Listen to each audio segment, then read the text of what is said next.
So this is open discussion week. Next week is the memberships paid membership first master class.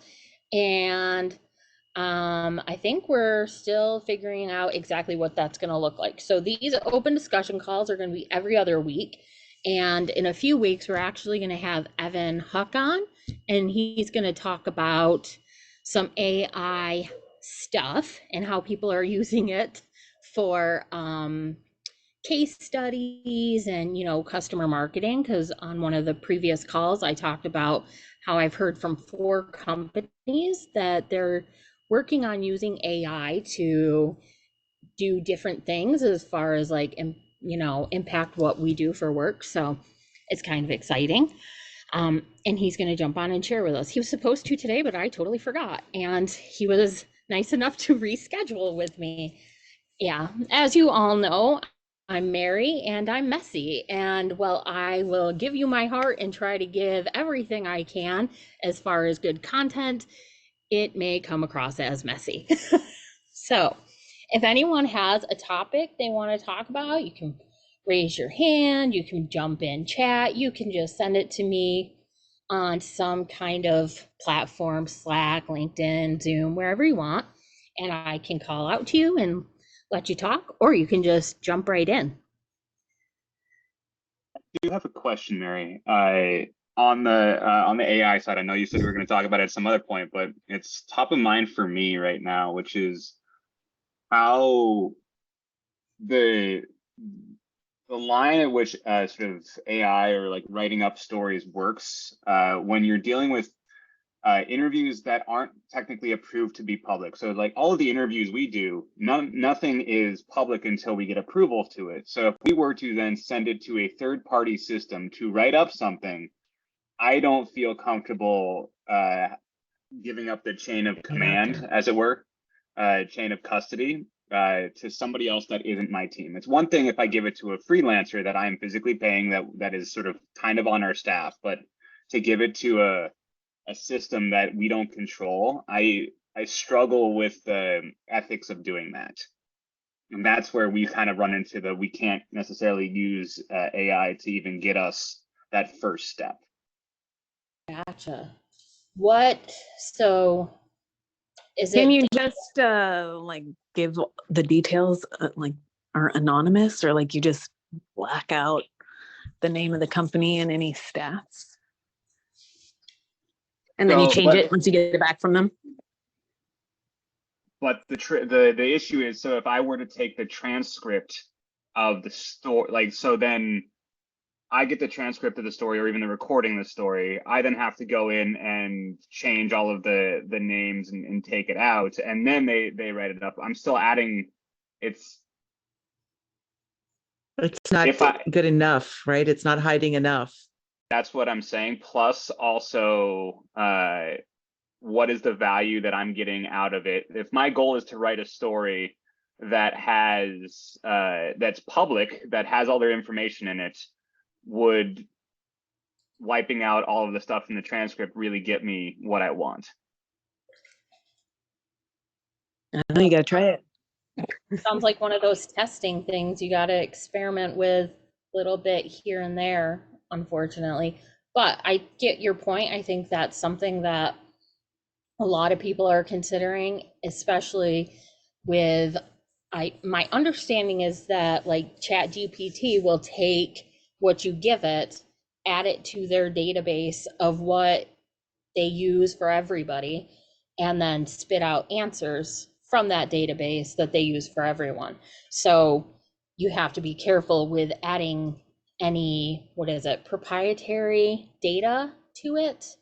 I know I've heard some people say like we're not supposed to use it for XYZ reasons. I think it's mostly around privacy. That makes sense. I still struggle with anything I have a conversation with a customer is technically covered under the same NDA that they're covered under, talking to support. So giving it to any third party, whether it's unless we have another NDA with them, seems like it violates that. But if other people are either just trying it out, or it'd be interesting to see if I'm Seeing alone a in this split, situation. Daniel. In customer education, on the customer education side, we're seeing a split in half, almost exactly. Well, it's kind of the same amount, and then people who are not using it at all. But there's one group that is doing the trying to anonymize to see how it plays out without giving away any of their IP or, again, any of their customer data. There's one group that is basically saying, no, we're not going there. It's too dangerous right now, for the reasons that you just stated. So I don't know that there's any best practice around it yet. I just think there's too many equal players, right? The last survey that I did a couple of weeks ago had about 40% on each side and a 20% undecided because they hadn't even gone there yet. They weren't even thinking about it. That makes total sense. I've kind of come down on, I'm on the conservative side, so I've turned my view to basically using AI to write up recaps and or stories based off of people who have given public, videos and or talks. Cause I'm like, all right, that's public. You can't say that we're doing that. It's just a computer looking at something public and writing it up that way. That's a good idea. And I think that's the best middle ground you can do right now. Cool. Question, Daniel. I don't know if I missed this at the beginning, but what do you use for transcriptions? Is that a concern as well? No, because we use a service called Temi, and there we have an NDA with them, right? It's a little bit different, and also because it's not the other biggest thing in here is what Mary talks about, which is what certain AIs train on, right? The transcription service doesn't train on things you put in there, other than it learns how better to say the word Grafana, I guess, right? It doesn't spell it with a PH anymore. But other than that, so there's a little bit less, for lack of a better word, ickiness when it comes to the transcription. Also, tools like Zoom and WebEx all shoot off transcriptions as well. Gotcha. But that's a great question.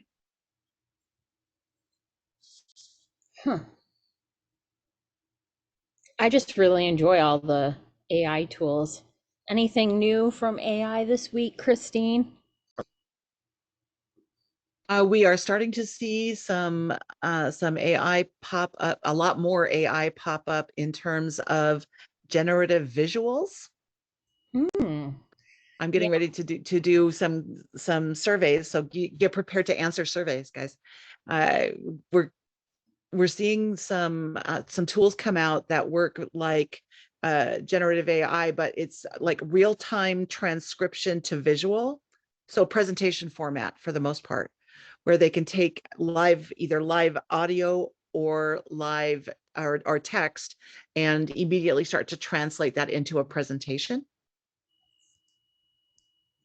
Which is, I think that's going to be kind of fun. Yeah. We'll see how it works. I haven't had a chance to test one yet.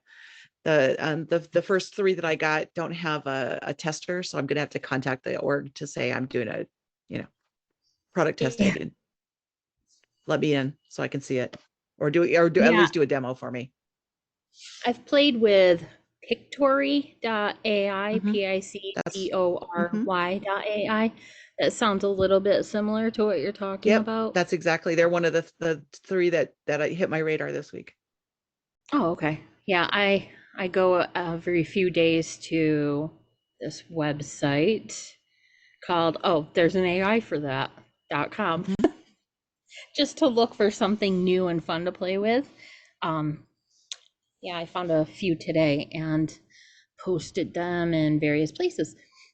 All right, just so you all know, Christine is my AI and customer education person. So when I have questions about those things, I go to her. She has quite a lot of kind of influence in the customer education space. So she always has perspectives that are just a little bit different than some customer marketers and advocacy people, even though she's also one of us.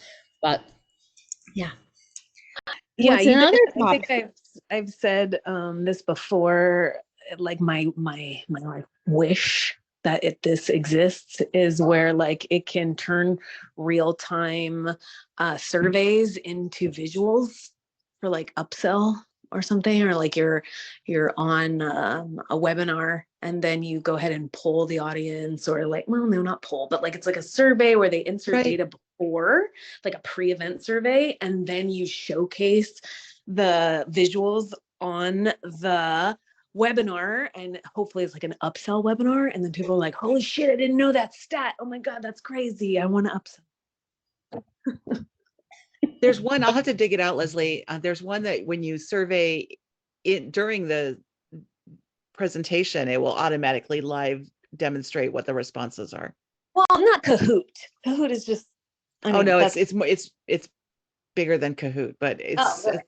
yeah, but it works along the same lines, but it's a lot more dynamic, I think, even than Kahoot is. Yeah. So Does anybody else use Pendo here at all? It's kind of like WalkMe for like in product messaging. We sat in on. I do. Okay, yeah, so I'm a big Pendo user, and we sat in on a demo where they're looking at AI for like building an entire campaign. So like, because they have all of your product data and all of your user segmentation data to be like, hey, here's like, if you want to do trial conversions by this much or increase retention by this much, here's the campaign we suggest. It writes your emails for you, it writes your text messages, it writes your Pendo guides, and you can edit it. And it takes your brand and makes it all fancy. And it looks really cool. We just saw wireframes of it, so I don't know how far along they are to actually build it, but it's like automating our jobs. But I think I'm okay with that. Yeah, that's scary, but sounds awesome.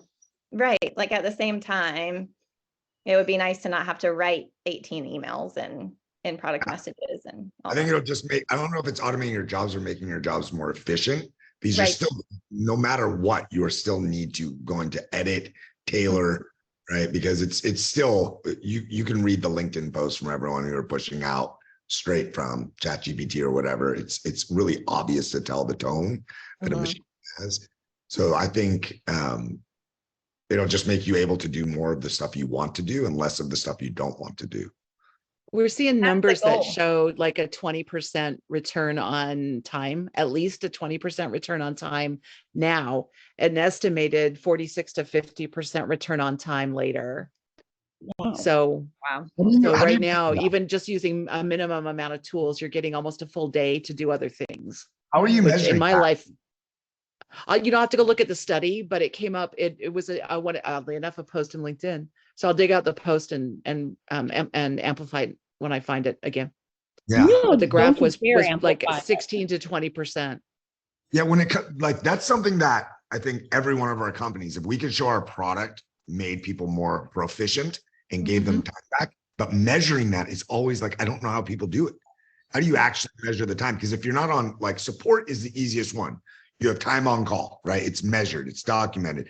But we're not clocking ourselves on all the work that we're doing. And so it's like these really rough estimates. We're like, it takes me about this much time. So I'm always wondering like how time efficiency is measured, because that you solve that net and it's like a huge one for everybody. I track time all the time though, but I came from consulting. That's right. You were saying. Right. So I can tell you how long it takes me to work on a particular project from beginning to end. So Well, it's it funny doesn't mean that I because- estimate any better now, but It's funny because that's like the $1 million question for our customers too. Like that's all we want from them, like how much time they're saving, et cetera. But they also can't give that to us. right. Yeah. And we can do certain things like when I was doing recruiting, we could analyze the process, right? We could say, when you did this before, how much it took 8 days for an open rec to get approved, right? Because it was a walkthrough methodology, right? It was very manual, and they would go from person number 1 with an email, and they would send it to person number 2, who would take a couple of days to approve it, who would send it to person number 3. But it was a very manual kind of idea. And once that system was automated so that it was doing push notifications, it cut the time by 3/4. like Mhm. 60-70%. Yeah, we have an And automated workflow technology, and as you build out those automated workflows, depending on what you're doing, it tells you minutes saved, like as you're Mhm. building it. And then it tells you how many minutes you've saved with all the automated workflows that you've done. It's interesting, but it is so just there those are ways tiny around little it. things. Yeah. Yeah, but it also assumes that somebody cares about tracking it at some of those levels. The true practitioners know how much time they spend doing something now. They just don't know what it would be, what it's going to look like in 6 or 8 months. And the hard part from the marketing perspective is trying to dig deep enough to get to those people who can say, in the old days, it took me, be pre-implementing your tool, it took me 4 days, or it took me 17 hours or whatever. And now it takes me 13. So I'm saving 4 hours, which is 20-ish%, right?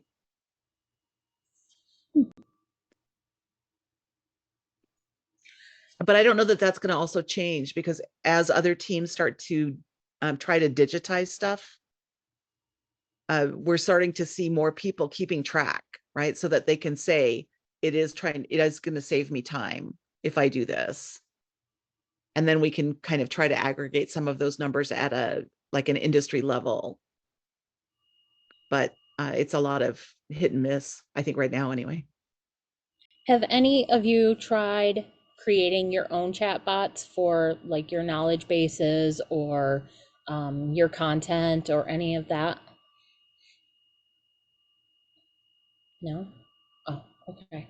We've used like system, like Drift, and then there's like scripts in there a little bit, but I don't think it's not AI. It's just, Yeah. What company are you at? I'm at ShareFile. Oh, okay. Mm-hmm. Gotcha. Okay. Yeah. Yeah, I've played with a couple of the ones that they've had on AppSumo, because those are usually Mhm. people just creating something new to, playing with different technologies. And it seems interesting. I've put in some of the episodes that we've had, like the transcripts and different, like some blog posts and stuff, but it's definitely not ready because I haven't finished it. So I just wondered if anybody else had tried that, because I think it's interesting.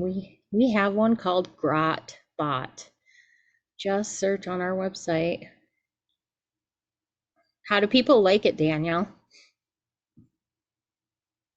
You're asking the wrong person here on that, but I mean, the internal people that have used it, it works pretty well, and we're training it on a day-to-day basis. The biggest customer we have really are our sales team. When they're looking for something, or like, hey, summarize this blog post for me so I can send it. So it's actually quite useful, and saves our documentation, our content team a whole lot of time. When somebody's like, hey, do we have something on this? They're like, well, we have 4 things on this. Let me summarize it for you, right? I'm going to send you the links to those 4 things. Now, just like any AI, it can short circuit from time to time. So we're doing our best on a day-to-day basis to train it a little bit better. But what I will say is, one area that has helped us a lot is translations, because it's basically like translation on demand for people who want to use it, right? Now we don't have to spend the time or the human capital choosing which areas to translate of our website, or doing the analysis of saying, hey, this one blog post will play really well in Estonia. I'm just choosing a random country. I don't think anyone's translating things into Estonian right now. But the idea there is it allows our own customers to go through their own journey, while basically saying, hey, if you want this translated, just say, translate this page, and you get something, again, that's 75% of the way there. But people who are translating it or using that to translate know it's not going to be perfect, so therefore you don't have to deliver something that's perfect. Whereas if you do have a localized page, you are taking it upon yourself to say, hey, we expended effort on this, and therefore we think this is what should be perfect.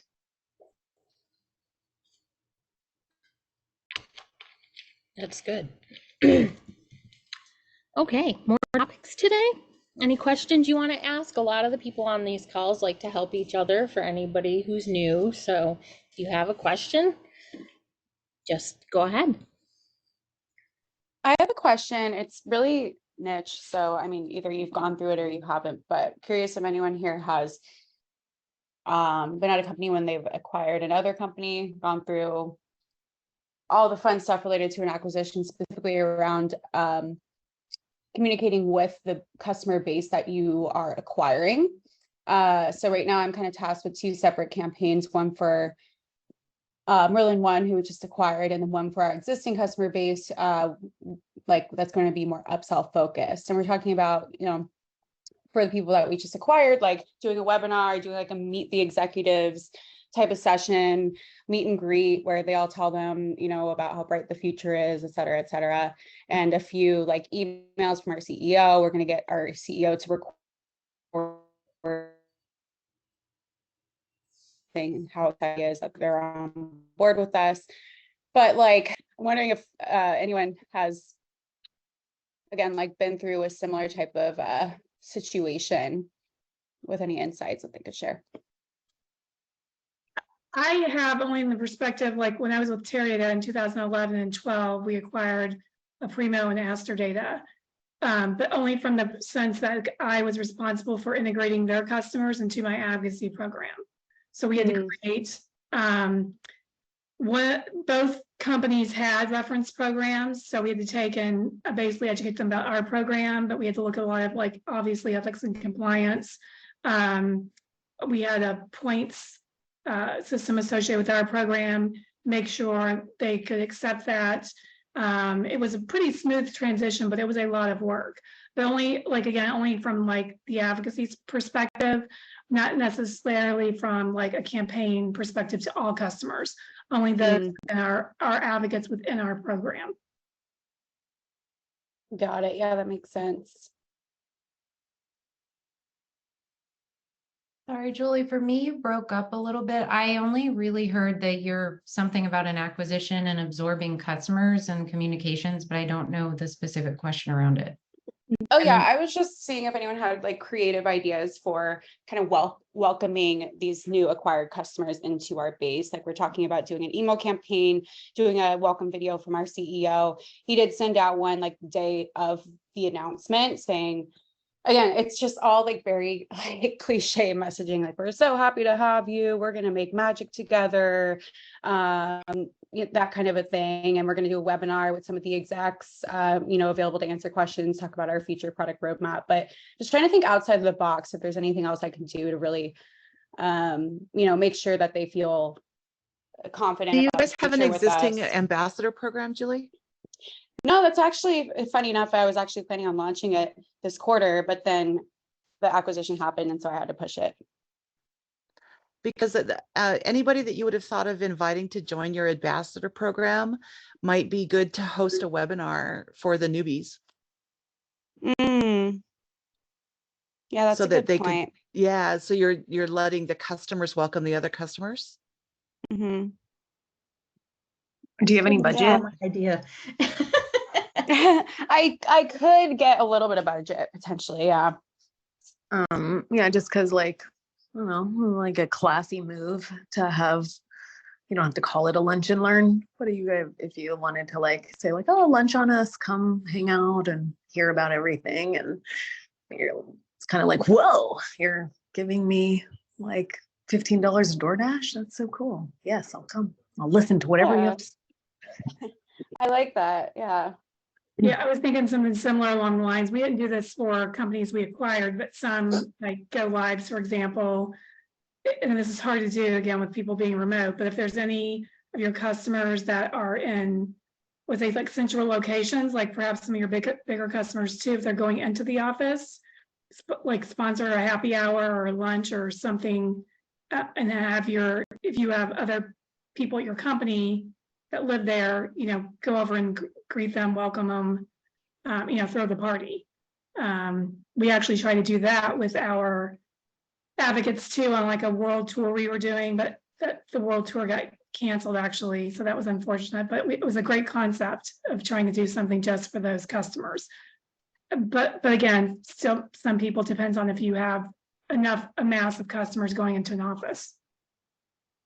Yeah, right now we don't really know. I'm still waiting to get all the CRM data. This just got announced on August 8th, so very new. So I don't know where they're located. I don't know much Yeah, about the audience yet, but I'm all for doing in-person events if possible.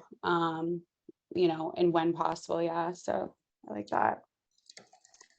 Could you do, maybe not first, but have customers from your existing community talk one-on-one with new customers and maybe even match them up by job function, something like that? So they could talk about how they use the product.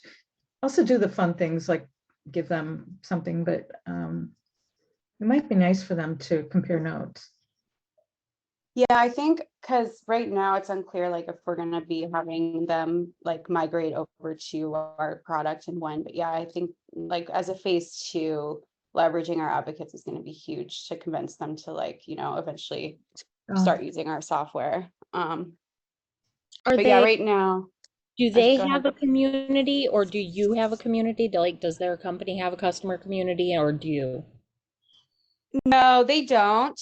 Like we have a very big database of customer advocates, just no like formalized program around it, but we do have a lot of people who I can reach out to.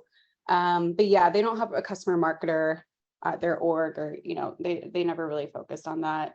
So it's exciting because I know that there are a lot of happy customers there too. So we'll be able to grow our number of advocates and all of that good stuff.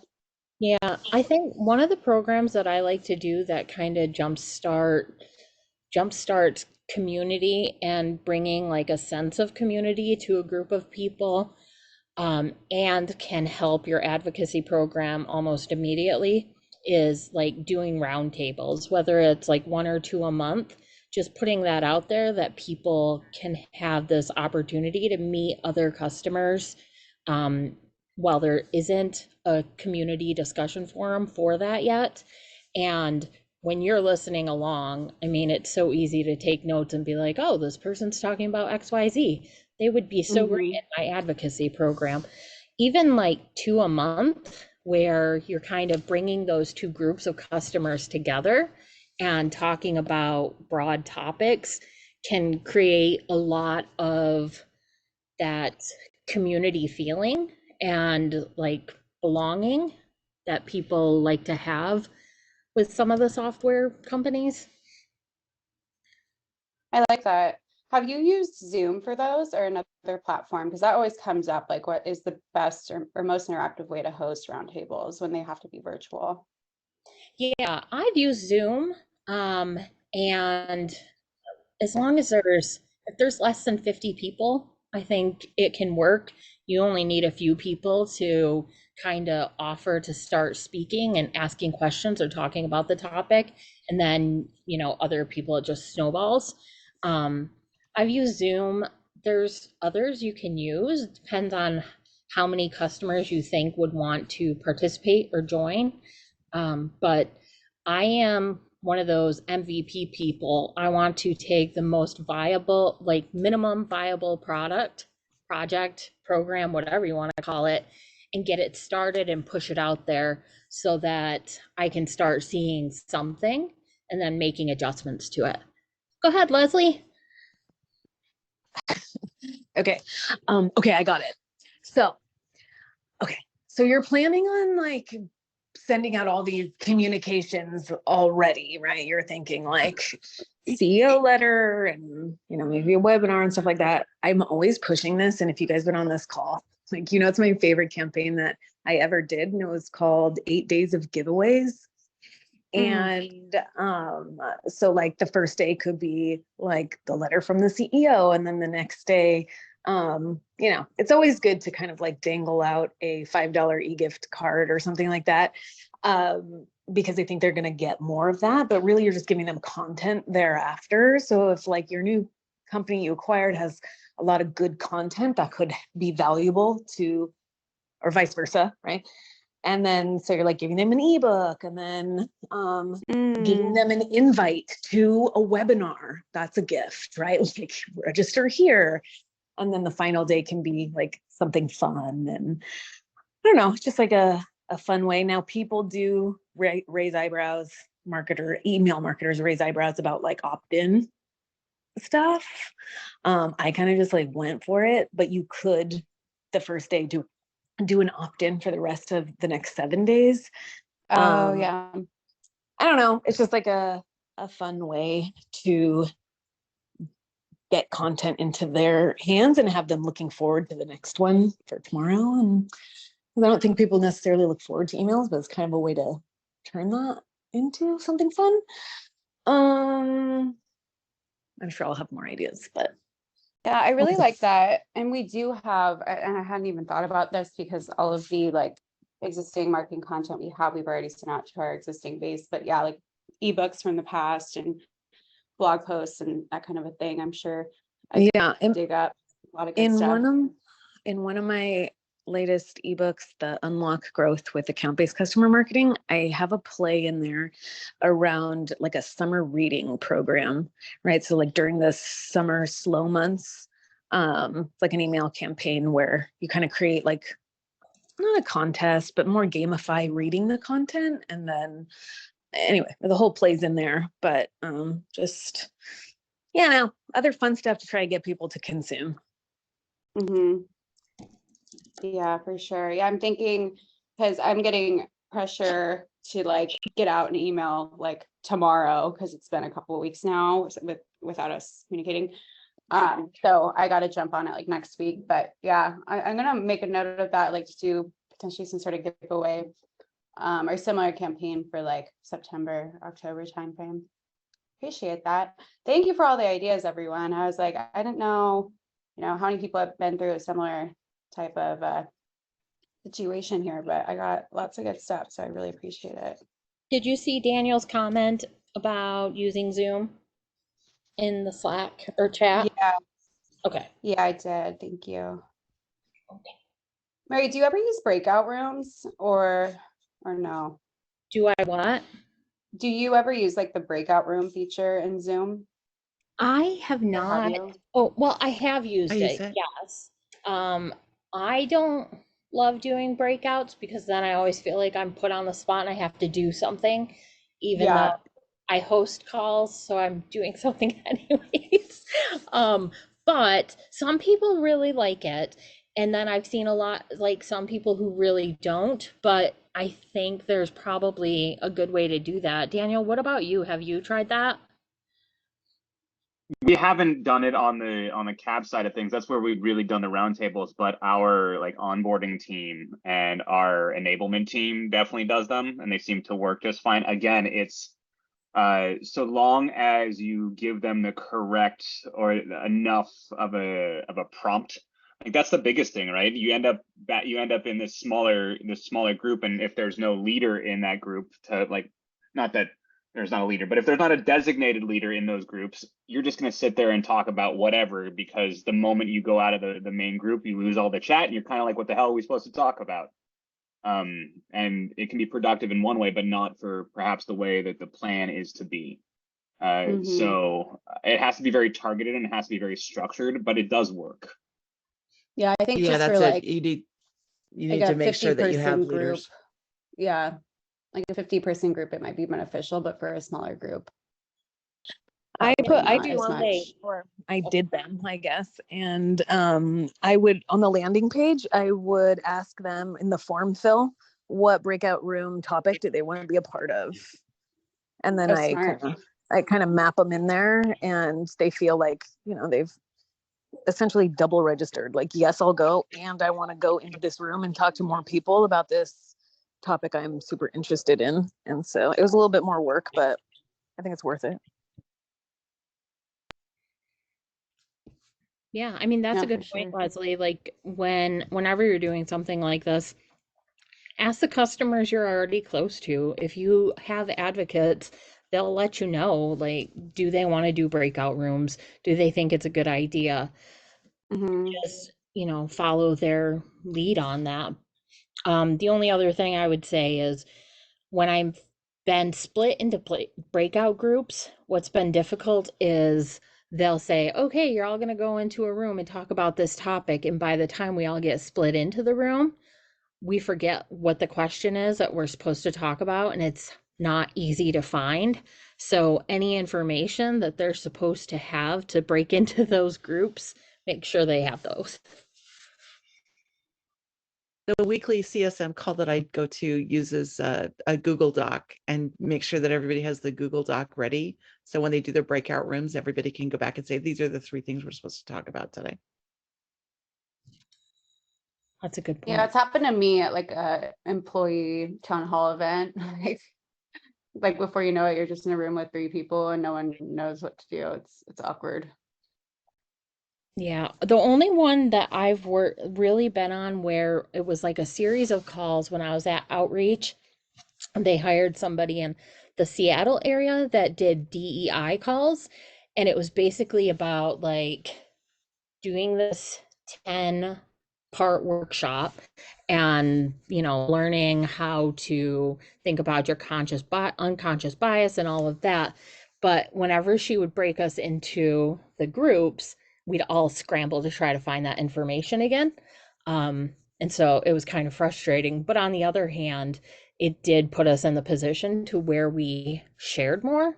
And so overall, the whole project or program was really helpful for everyone.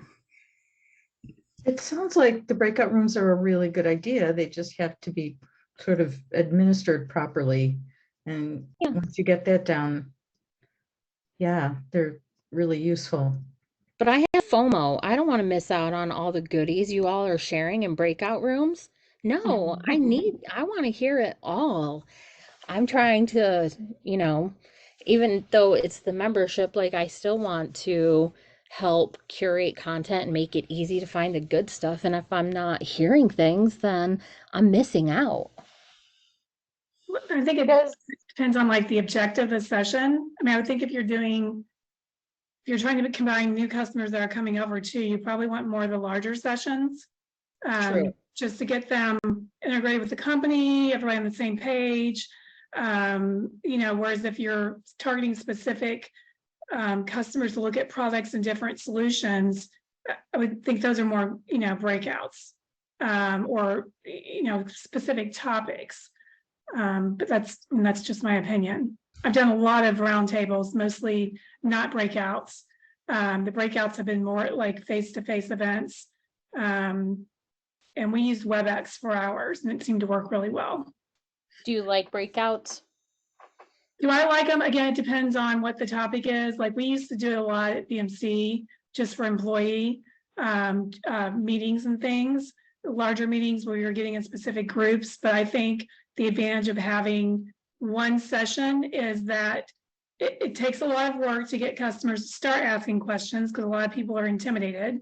So you have to make sure you have a set of questions that you have to get, the party started as well to get people talking. And also, it's always good in advance to like my topics, my roundtable is mostly centered on this are the 3 things we're talking about. And I got customers or prospects dedicated to actually like probably 4 or 5 companies. It might be multiple people per company. And there could be like 100 people online listening that would be learning more about it. But I felt like the companies built off conversations of one another, giving one company 6 minutes to ask questions and then another, like hearing others ask questions generated more thoughts. So I felt like that was always, a good way to get started. Yeah. And Mary, you could leave time at the end of the breakout sessions for everybody to report back what they learned or discovered or whatever. Very true. That's a good point. Yes. So Julie, you have lots of options. Yeah. Thanks, and everyone.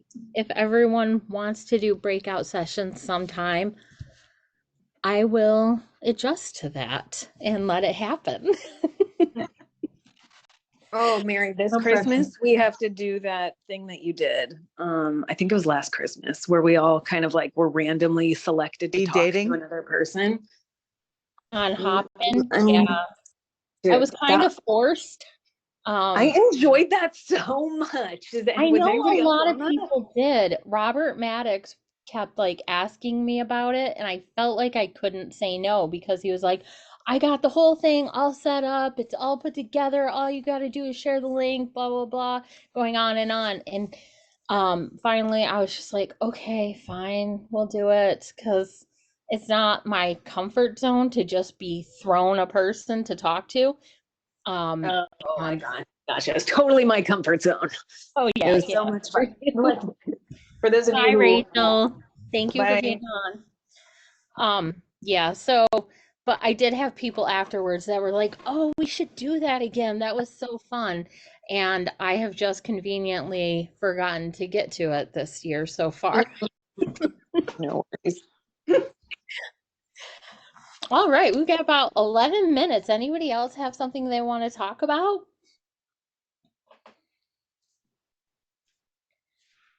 I'm taking COVID test to see if it's gone. I was gonna ask if you were feeling better. Let's do this. Wipe this thing up my nose. Yes, I'm feeling better, but that was that was rough. That was crazy. That was my first time, and I hope my last time. My sore throat got so bad I couldn't eat or drink. So they were like, oh my God, you have to take that medication, like, so you can stay hydrated. And I was like, all right, give me that stuff. And yeah, 3 days later, I'm feeling better. So Good. anyway, that's not what we're supposed to talk about for 11 minutes. I have something else. Oh, bye, Daniel. Have a good weekend. Sorry. I'm Okay. curious. So I've been using ChatGPT. I'm sure all of us have played around with it. I have it up on my browser like pretty much all the time at this point. But like, it's not really giving me that much good stuff back recently. Like, it's so wordy and like so fluffy and so obvious it's AI. And so I'm like, make this more concise, make this more casual, make this more friendly. All of which have kind of worked. But does anyone else have like good prompts that they found work well to actually give back copy that doesn't sound like it's AI?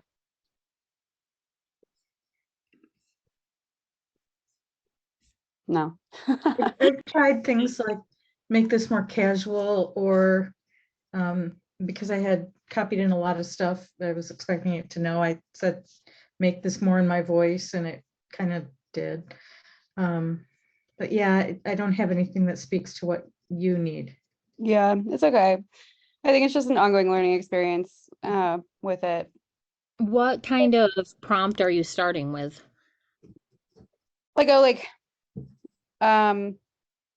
I just say make this more concise, and I'll type in, or I'll like copy paste a paragraph that I want to make shorter, or I'll say come up with a good webinar description for this, or come up with a good headline for this. But yeah, it's just all like so clickbaity and not really what I'm looking for. But I shouldn't complain because it's better than nothing, and it has helped me a lot. But yeah, I'm just like, I'm getting to know, it's like getting to know a new friend or new coworker, how to talk to it. Yeah, let me see here. I had been playing with something earlier today, but I don't remember where I don't remember if it had like, okay, so righttone.com. I wonder if that might be helpful at all. Oh, that's interesting. I just looked it up. Is it AI? I think so. It was on the AI tool website. So, yes. Okay. But I played Well, with it a little bit, in Chat GPT, I I don't think I've put anything in that it's come back too wordy. But I have seen things where people will do like write a 200 word blog post or something like that, like very specific. But I also use copylime.com because I'm too lazy to think through all of the prompts myself and really kind of understand that language. So that's another one that has different tools that you can, say, describe what your webinar is or what you want people to sign up for, and then hit the headline tool and it'll give you 10 headlines to play with. And yeah, Leslie, any thoughts on that? Oh wait, she's probably sticking something up her nose. So, oh, that sounded awful. Wait, I heard my name. What? So far, it's negative. Oh, yay, good. Yay. Oh my god. What? I was asking if you had any thoughts on what Julie was talking about. Like prompt stuff. Yeah, yeah, really stuff. long, Yeah. long answers from Chat GPT, and I know you play with it a lot. So I asked if you go back and hear me say, "Oh wait, she's probably sticking something up her nose," just know that I said that. So I apologize. So I am subscribed to a newsletter for prompts. It's called like good prompts or like something. It's in one of my newsletter episodes, so I'll find it, or I can just try to find the link. But anyway, once you sign up, then you get kind of unlocked to all his episodes. So I literally steal his prompts. So, yeah, good. I'll try to find it. Thank you. Yeah, not like a totally dire thing, but just figured since we had a little bit of time left. I like to go to this website, which there's an AI for that. I don't specifically go to the featured link, but that's just what I have up in my browser, and just type in, things there. Like you can type in prompts, it'll take you to different tools that are made for like helping you write prompts, videos, transcripts, audio, podcasts, like all those different types of things that AI can help with. And I probably check it too often because I'm a tool nerd, but it's really helpful to find something new to use. Yeah, for sure. I honestly didn't realize that there are so many resources. Like, I just haven't had time to look that much into AI, and so I've just been only using ChatGPT. But it seems, yeah, you need to look at what else is out there for sure.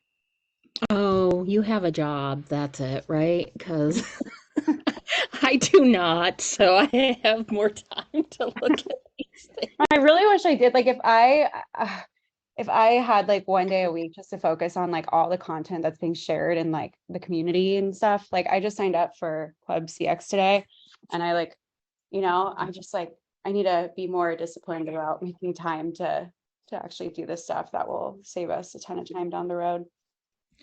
Yeah, that's why. So I'm starting to experiment with a lot of different tools to make it easy to find the great content. Like I'm using grain.com because that lets me go through our episodes and highlight them and like write a title for them, tag it so that it's easy for people to find great content. But I'm also using a highlighter tool that I can use on a website to pick out the really good stuff in a like in a transcript from a podcast or something like that. So I'm trying to keep all of those things in mind to share the best content the fastest way possible, because bite-sized content is really like what helps people. I mean, a lot of people don't have hours to spend going through all of this. So if you come up with any ideas that you're like, hey, it would be really great if you did XYZ, let me know. Okay. Mary, I think I've asked you this, but are you putting all, your tools, right? Like, are you putting those in the Club CX somewhere, like a whole page of like your tools that you're using? No, I didn't yet. I hadn't thought of that. When I I mean, was what would it take you, like months? Since you have no, so many? no. I put a couple today in the exclusive channel of Slack for all the members. So I figured I could do that. But yeah, I could start adding things to a page in the future. Yeah. Yeah. I just shared the link from your neatprompts.com is Oh, what was neat in your prompt. Yes, that's it. Also for anybody on the call, if you're like the other day, I was like, I want a tool that does this, this, and this. And Mary's like, well, here it is. It's like a free, she's just a treasure trove of tools. So if you guys ever just DM her, she'll probably have the answer for you. It's insane. Yeah, I do that. She called me. I was at a birthday party. I was like, what do you need? And she's like, I need a tool for XYZ. I was like, oh, okay, go to this website. There it is. You're good. Yeah. Use Mary for a resource. Yeah. Yes, ma'am. All right. Okay, well, it's 2:59. Next week, we're going to have our first master class. I think most of you can be there or in the membership. If you can't, yeah, I don't know what to say now. But we'll see you next week. And if not, we'll see you the week after. And if I can do anything to help in between, or you have content ideas or anything you want in the community, let me know, because I want to create the best content that we can for everyone.